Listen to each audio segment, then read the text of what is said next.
Medyo tanghali na nga ang gising namin nung mga time na yan. Kaya naman nagluto na ako ng almusal at yun nga pala ang aming kakainin ngayong umaga. At masarap nga yan pag sinamahan nga ng kape.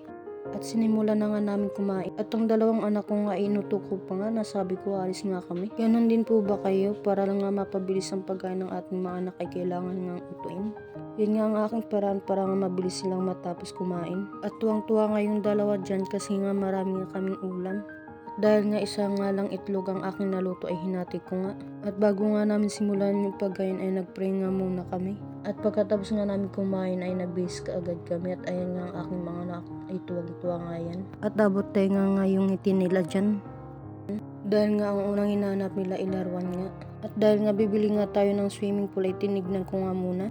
Pati itong mga electric fan. At dahil nga nandito na ako ay tinignan ko nga muna yung mga price nila.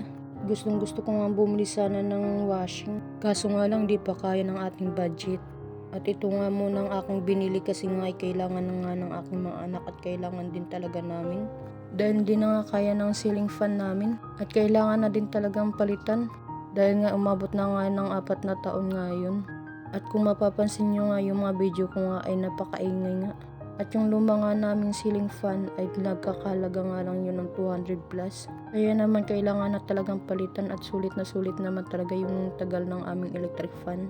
At ngayon ko lang talaga mapapalitan. Sobrang na-disappoint talaga ako sa nangyari kasi nga hindi napasama nga yung panlock. Binalikan ko kaagad. Buti na lang at nandun nga. Paano ba yan? Hanggang sa muli.